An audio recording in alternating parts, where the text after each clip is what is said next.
ઉત્તરા નક્ષત્રવાળી અંબાલાલ પટેલની આગાહી। ઉત્તરા નક્ષત્રનો ભારે વરસાદ ભારે નુકસાનકારક, કૃષિ પાકોમાં મોટા પાયે નુકસાન થઈ શકે છે। પાક પીળો પડવાની સંભાવના વધુ રહે છે। ધાન્ય પાકોમાં મોટા પાયે નુકસાન થઈ શકે છે। ઉત્તરા ફાલ્ગુની નક્ષત્રમાં સૂર્ય હોવાથી આ નક્ષત્રનું પાણી સારું ગણાય છે। અગાઉ પૂર્વ ફાલ્ગુની નક્ષત્ર હતું। પૂર્વ ફાલ્ગુનીનું નક્ષત્ર કૃષિ પાકો માટે સારું ગણાતું નથી, એટલે જો ભીનામાં કૃષિ કાર્યો કરવામાં આવ્યા હોય તો પાક પીળો પડી જાય છે। પણ ઉત્તરા ફાલ્ગુની નક્ષત્રમાં પરંપરાગત જ્ઞાન પ્રમાણે કહેવામાં આવે છે, જો વર્ષે ઉતરા તો ધાન ન ખાય કૂતરા, એટલે આ નક્ષત્રમાં લગભગ અનાજ એટલું મબલખ પાકે છે કે એનો રોટલો કૂતરા પણ ખાતા નથી। તો ઉપરવાસમાં સારા વરસાદના કારણે રાજ્યના જળાશયોમાં પાણીની સારી આવક નોંધાઈ છે। રાજ્યના જીવાદોરી સમાન સરદાર સરોવર ડેમની સપાટી ફરી એક વખત 135 મીટર પાર પહોંચી છે, તો વડોદરાના કડાણા અને પાનમ ડેમમાં પાણીની આવક થતાં ડેમના દરવાજા ખોલાયા છે। આ તરફ ઉત્તર ગુજરાતની જીવાદોરી ધરોઈ ડેમ 75% ભરાતા ખેડૂતોમાં ખુશીનો માહોલ જોવા મળ્યો છે। તો નર્મદા, વડોદરા, મહેસાણા ઉપરવાસમાંથી ડેમમાં પાણીની આવક। સરદાર સરોવરમાં પણ પાનમ, કડાણા ડેમ અને ધરોઈ ડેમમાં પણ પાણીની સારી આવક। તો સરદાર સરોવર ડેમની સપાટીમાં વધારો થયો છે।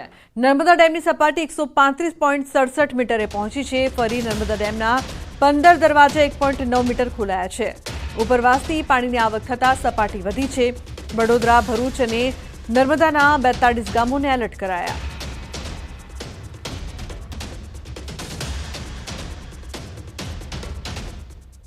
સરદાર સરોવર ડેમની ઊંચાઈ 135.67 મીટર, પાણીની સતત વધતી આવક, સારો એવો વરસાદ, ઉપરવાસમાં પાણીની આવક વધી રહી છે। તો કહી શકાય મહત્વના સમાચાર, ખાસ કરીને ખેડૂતો માટે પણ આ મહત્વના સમાચાર છે। પાનમ અને કડાણા ડેમમાં પાણીની આવક વધતા મહી નદીમાં છોડાયું છે પાણી। કડાણા પાનમ ડેમની જળસપાટીમાં વધારો થતાં બંને જળાશયોમાંથી પાણી છોડાયું છે। 2 લાખ ક્યુસેકથી વધારે પાણી છોડાતા વડોદરામાં મહી નદી બે કાંઠે વહેતી થઈ। સિંગરોડ ગામમાં પ્રવેશ્યા મહી નદીના પાણી। કાંઠા વિસ્તારમાં ખેતરો થયા છે તરબોળ। સિંગરોડ પાસે ભયજનક સપાટીની નજીક વહી રહી છે મહી નદી। તો વડોદરા જિલ્લાના 53 ગામોને એલર્ટ કરવામાં આવ્યા છે। ડેસરના 5, સાવલીના 28, વડોદરાના ગ્રામ્યના 9, પાદરાના 11 ગામોને એલર્ટ કરાયા। તો મહેસાણામાં ધરોઈ ડેમમાં 75%થી વધુ જળ સંગ્રહ થયો છે। ધરોઈ ડેમમાં 75.3% જળ સ્ટોક થયો છે। ધરોઈ ડેમની સપાટી 615.22 ફૂટે પહોંચી છે। ધરોઈ ડેમની ભયજનક કુલ 622 ફૂટ સપાટી છે। ધરોઈ ડેમમાં 4300 ક્યુસેક પાણીની આવક નોંધાઈ છે।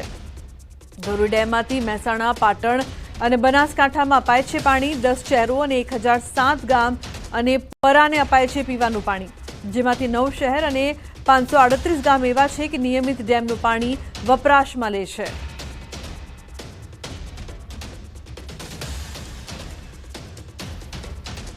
તો વડોદરા પૂર અંગે સૌથી મોટા સમાચાર। રાજ્ય સરકારે સહાય પેકેજની કરી છે જાહેરાત। મુખ્યમંત્રી રાહત ફંડમાંથી સહાયની જાહેરાત કરવામાં આવી છે। અતિવૃષ્ટિથી નુકસાન સામે સહાયની જાહેરાત કરાઈ છે।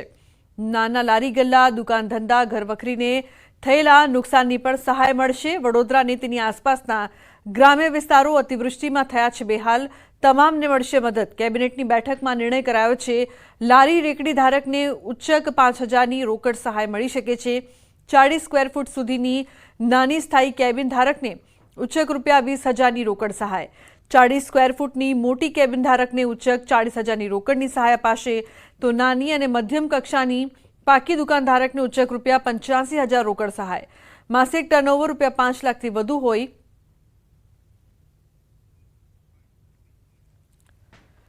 આ પેકેજ અંતર્ગત લારી રેકડી ધારકને ઉચ્ચક 5,000ની રોકડ સહાય મળશે। 40 સ્ક્વેર ફૂટ સુધીની નાની સ્થાયી કેબિન ધારકને ઉચ્ચક 20,000ની રોકડ સહાય। 40 સ્ક્વેર ફૂટથી મોટી કેબિન ધારકને ઉચ્ચક 40,000ની રોકડ સહાય। નાની અને મધ્યમ કક્ષાની પાકી દુકાન ધરાવતા વેપારીને ઉચ્ચક ₹85,000ની રોકડ સહાય। 5 લાખથી વધુ માસિક ટર્નઓવર ધરાવતી મોટી દુકાન ધારકોને ₹20 લાખ સુધીની લોન ઉપર 3 વર્ષ સુધી 7% વ્યાજ દરે ₹5 લાખની મર્યાદામાં આપવાનો નિર્ણય કર્યો છે. આ સહાય મેળવવા માટે તારીખ 31 ઓક્ટોબર 2024 સુધી સંબંધિત મ્યુનિસિપલ કમિશનર, મામલતદાર, નગરપાલિકાના ચીફ ઓફિસરને અરજી કરવાની રહેશે. આ ઉપરાંત ગુજરાતના બાકી અસરગ્રસ્ત જિલ્લાઓમાં કેન્દ્રની ટીમ હાલ સર્વે કરી રહી છે અને સર્વે કર્યા બાદ એનો જે રિપોર્ટ આવશે એ મુજબ એસડીઆરએફના નિયમો અને ધોરણો મુજબ આપણે સહાય કરવાનું પણ મુખ્યમંત્રીશ્રીએ નક્કી કર્યું છે. તો રાજ્યમાં અતિવૃષ્ટિથી અસરગ્રસ્ત વિસ્તારો માટે ધારાસભ્યો પણ મદદરૂપ થશે. રાહત પેકેજમાં પોતાનો એક પગાર આપશે. પૂર આફતગ્રસ્ત વિસ્તારો માટે મંત્રીમંડળ અને તમામ ધારાસભ્યશ્રીઓએ પોતાનો એક પગાર મુખ્યમંત્રી રાહત નિધિમાં આપવાનો નિર્ધાર કર્યો છે અને નિર્ણય કર્યો છે. તો રાજ્યમાં બિસ્માર બનેલા રસ્તાઓનું થશે યુદ્ધના ધોરણે સમારકામ. 15 સપ્ટેમ્બર સુધીમાં 3 દિવસમાં મેટલ પેચવર્ક પૂરા કરાશે.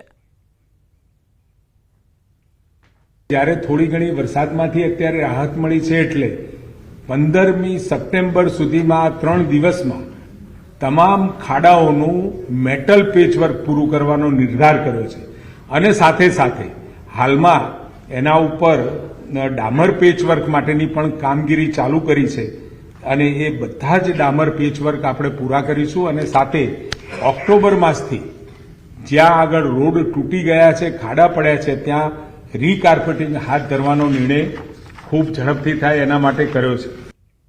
તો સુરેન્દ્રનગરમાં અતિવૃષ્ટિથી નુકસાન અંગે સર્વેની કામગીરી શરૂ કરવામાં આવી છે. કેન્દ્રની ટીમે નુકસાની અંગેની સર્વે કામગીરી શરૂ કરી છે.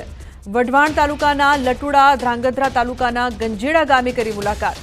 કેન્દ્રની ઇન્ટર મિનિસ્ટ્રીયલ ટીમના સભ્યોએ મુલાકાત કરી.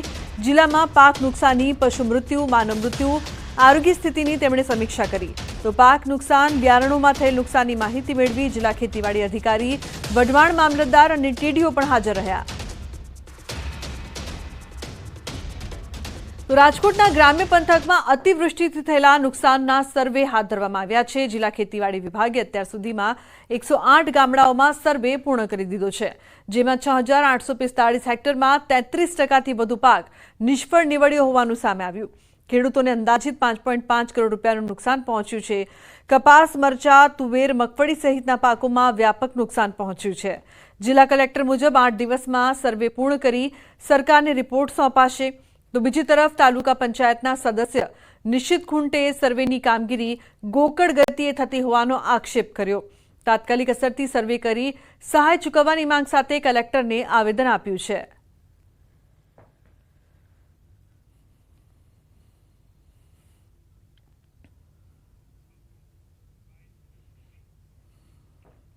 પણ જે સર્વે અત્યારે ખરેખર ચાલુ છે એ અત્યંત મંદ ગતિએ છે.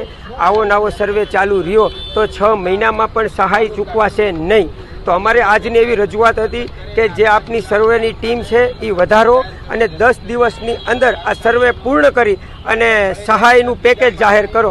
અન્યથા નહીતર અમે રાજકોટ તાલુકા અને જિલ્લા દ્વારા પ્રતિક ઉપવાસ આંદોલનની જાહેરાત કરશું. રાજકોટ જિલ્લામાં પાક નુકસાનીનું સર્વે છે એ 108 ગામોમાં પૂર્ણ થયું છે, જેમાં લગભગ 5.5 કરોડ રૂપિયા જેટલાનું નુકસાન પ્રથમ દૃષ્ટ્યા જણાઈ આવે છે. એમાં 57 ટીમો જે છે એ કામને લાગેલી છે અને અમને વિશ્વાસ છે કે આ કામ અમે અઠવાડિયામાં પૂરું કરી દેશું. કુલ 500 જેટલા ગામો અને અસરગ્રસ્ત ગામો આઈડેન્ટિફાય કરવામાં આવેલા છે અને આ સર્વે પૂર્ણ થયેથી રાજ્ય સરકારમાં આ બાબતની રિપોર્ટ કરવામાં આવશે. તો બિસ્માર રસ્તા મુદ્દે હાઈકોર્ટમાં